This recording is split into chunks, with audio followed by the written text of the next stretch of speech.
Marguerite est médecin à l'hôpital de Lyon et elle est passionnée par les jeux vidéo.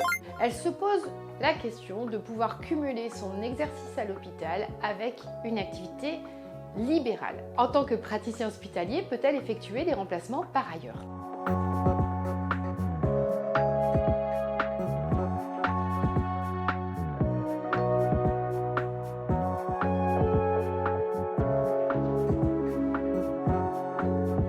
Quand on est praticien hospitalier temps plein, on ne peut faire aucune autre activité que le service hospitalier.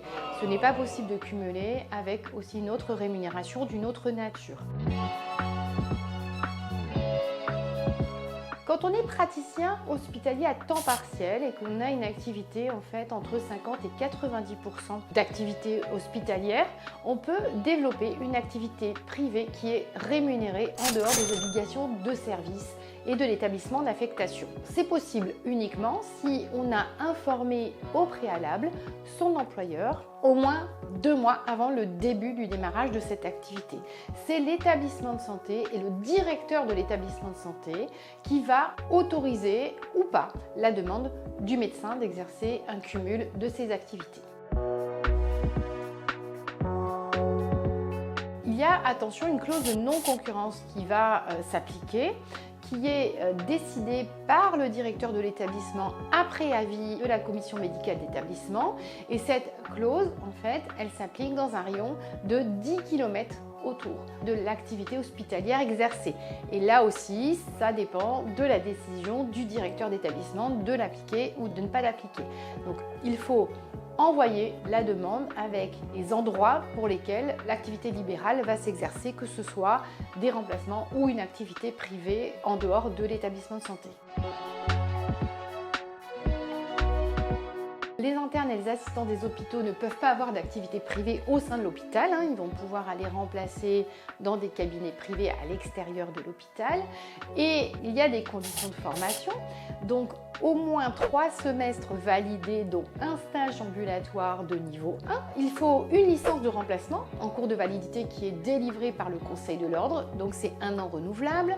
Il faut avoir signé un contrat avec le médecin remplacé qui est soumis au Conseil de l'Ordre. Et il faut aussi obtenir l'autorisation du Conseil départemental de l'Ordre des médecins dont dépend le praticien.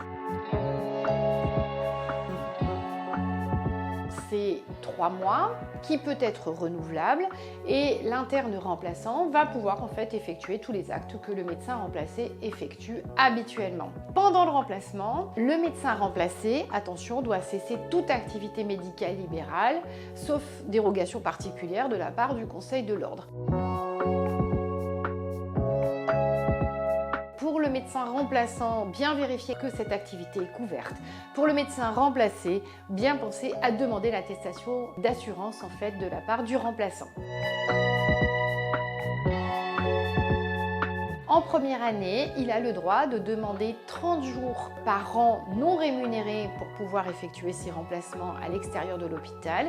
Et en deuxième année, il peut demander 45 jours par an non rémunérés pour effectuer ses remplacements en dehors de l'hôpital. Par rapport au temps de travail, il peut toujours le faire aussi pendant ses vacances. Il doit les demander au responsable de pôle ou au directeur de la structure en fonction de l'endroit où il exerce.